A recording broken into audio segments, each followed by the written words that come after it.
All right. Well, it looks like we are live here across multiple platforms. Ready to rock and roll, JP? Looks like it, yep.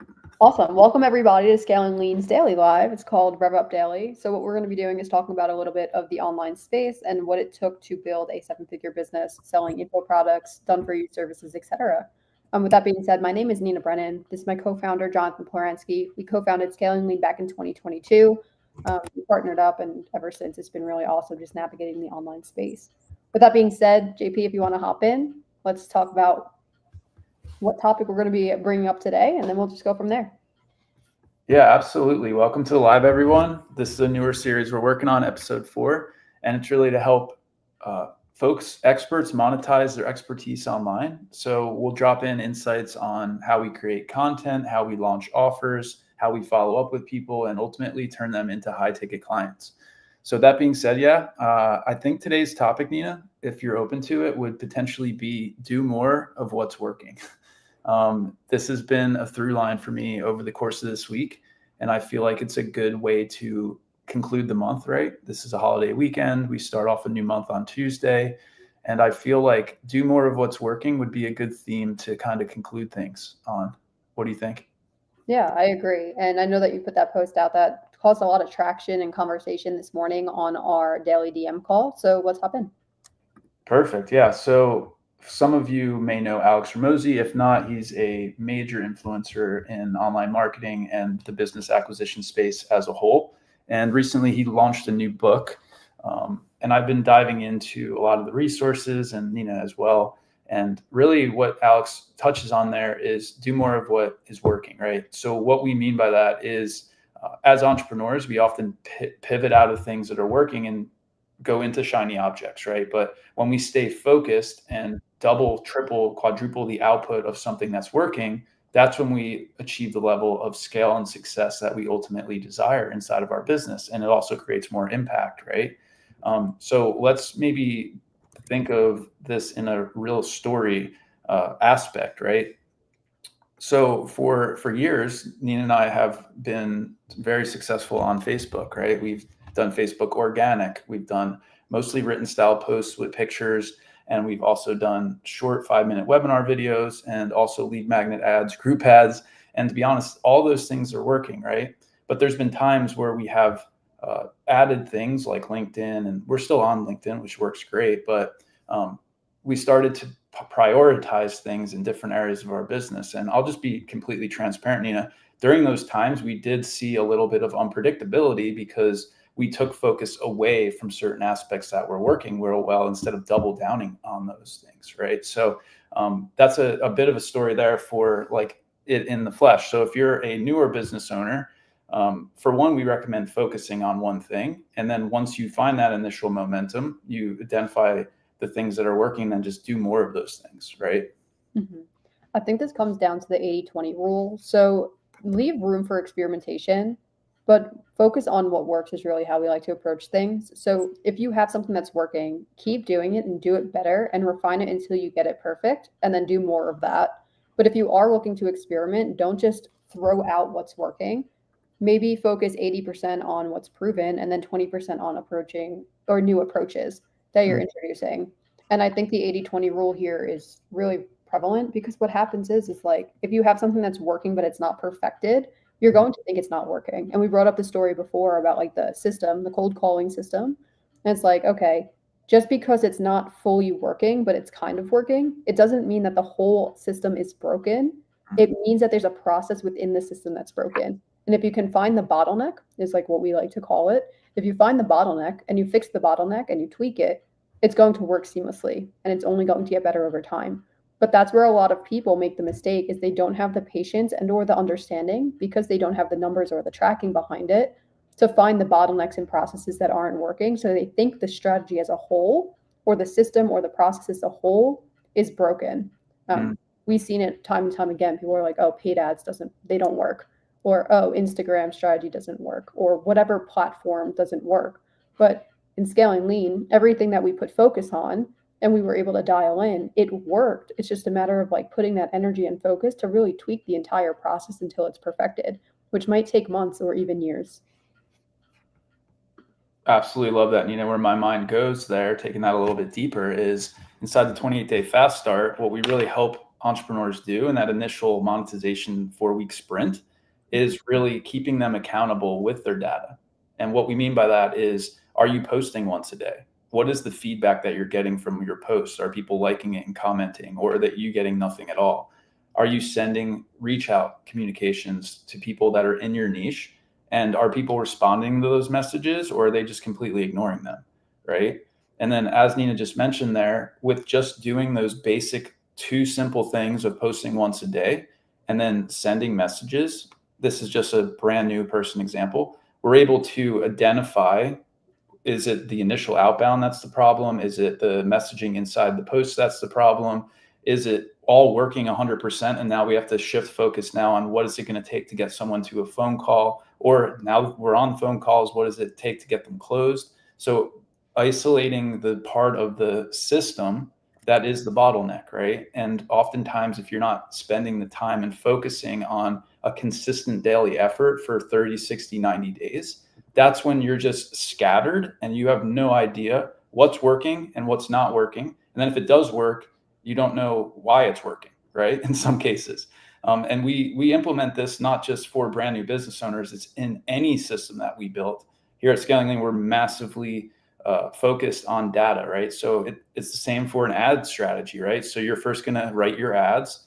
You're going to place your ads. You're going to see the opt-in rate through the funnel to see, is someone converting into a lead?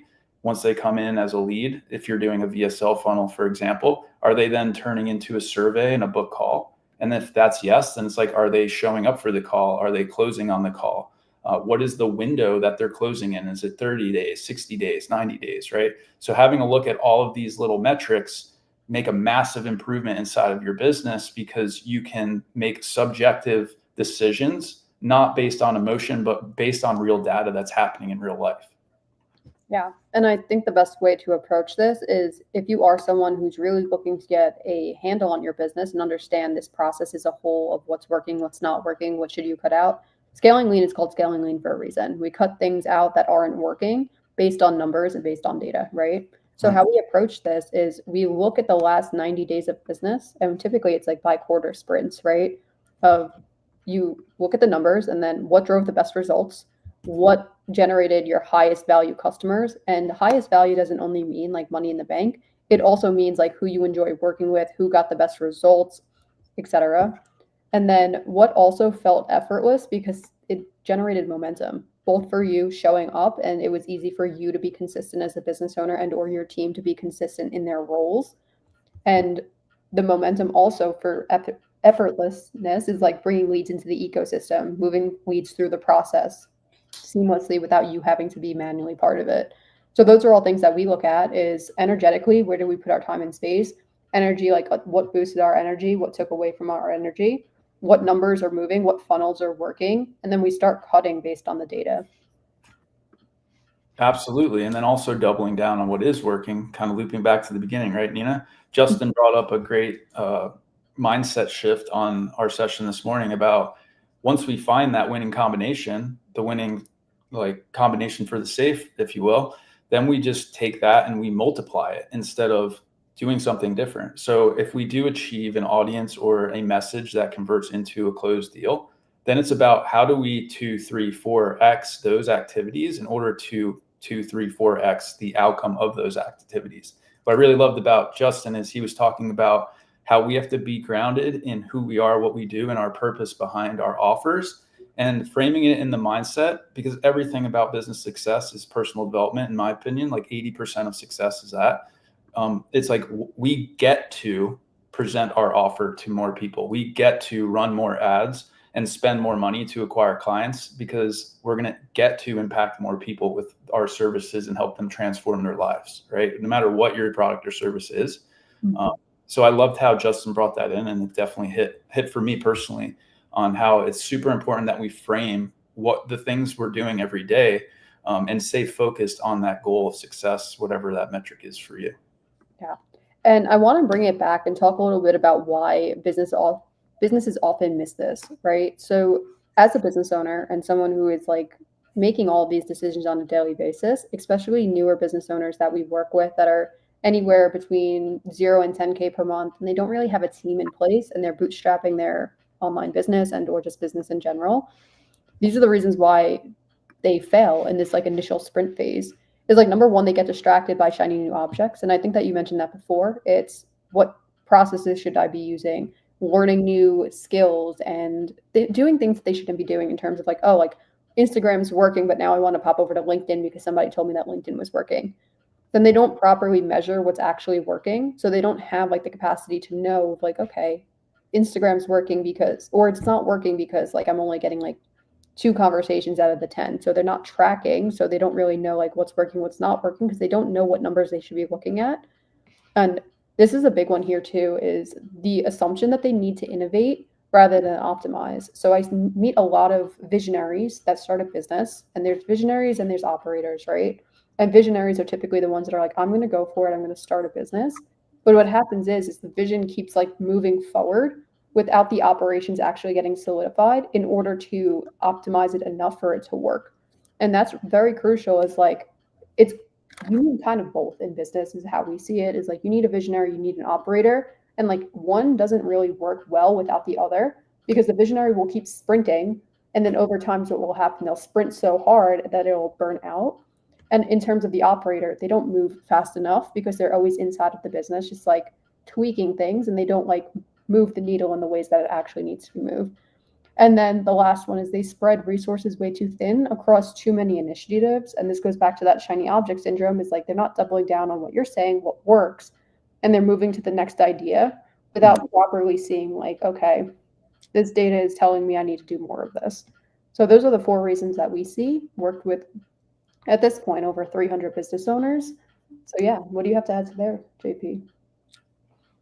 Yeah, that all makes a lot of sense, 100%. And what really connected with there was like that creation mode and that build mode. Um, I feel like as an entrepreneur, visionary, we do have, in most cases, some sort of operator in us. And as we ascend in transgress into that higher level of self, oftentimes we do try to hold ourselves back and limit ourselves. And oftentimes what that looks like is going back into builder mode and or creating things in some cases that aren't needed, and kind of instead of sprinting forward, like you were mentioning there, to that next level of revenue or client success or whatever that big goal you're working on, we pull ourselves back and we try to stay in safety because as human beings, we like to stay safe and out of pain, right? So what I'm trying to say there is if you do find yourself somewhat stagnated at your level of revenue, and I'm speaking to this from experience, right? Have a look at some of the things you're doing every day. Do like a time management block, right? Like, what are you doing every single hour? And what you probably will find is you're doing things that aren't closest to the money and or closest to the revenue generating activities inside of your business. And if that's the case, you need to have a look at the things that you're spending time on and either A, delegate those things, or B, completely eliminate them from your calendar because they potentially aren't as important. And the brutal reality of this whole conversation, in my opinion, is really what grows a business is revenue, right? So if it's not tied to making more money and creating more impact, those go hand in hand. It's not just like we're out for a fast money cash grab here. They go hand in hand. It's got to be like in that initial sprint, you do have to be focused on generating more revenue, because if you don't, then you're pretty much just creating a hobby for yourself, right? So that's what I have there based on what you said, Nina. And I feel like that for me was something that I've always worked on and challenged myself to get better at. You know what I mean? Yeah, I think the most important thing that you said there is understanding where your time is going. And a lot of people, they approach business with either time or money. It's also the same aspect of what you're spending your money on. So if you have no money, you probably have time, is like the saying. And if you have no time, you probably have money. And we work with both business owners that have a lot of money and they want to get a startup. So they want to push right into paid ads, but they don't understand the process. Or they're hiring coaches or hiring team members and they don't really have the right standard operating procedures in space to hire correctly. So that's where you have to audit now the internals of the business of like, are the people that you hired actually doing a job to move the revenue? Are the ads that you're spending your money on actually pushing the needle forward? So you have to audit not only time, but also your resources, like where you're putting your money and how you're allocating the tasks to people on your team. And I think that's a very crucial thing is like audit your time and or audit your team's performance and or audit the ads, and everything comes back down to auditing. And I think that's what the whole topic here is of this conversation that we're having is do more of what works. Okay, how do you find that out? It's via time, it's via where you're spending your money, it's resources, and it's really what's moving the needle. 100%, absolutely fire there. I kind of feel like we're at a good spot to maybe conclude for the day. Going into an awesome holiday weekend. Hope everyone has a great time with their friends, family. Get some rest and recovery in some cases, or if you're going out camping or something, just enjoy that. Yeah, Nina, great topic today. Do you have any last words before we conclude? We will be live Monday, Wednesday, Thursday, Friday next week, same time at 10 o'clock Mountain Standard Time. This is just going to be a new series that we're rolling out. We're on multiple platforms at this point, so catch us on Facebook group, get inside of our school community, YouTube, LinkedIn, etc. And let us know where you're tuning in from. I saw we had somebody here from LinkedIn. We have about 5 people here from my personal Facebook page, so it's great to just connect and get to know you guys. That being said, we'll see you next week.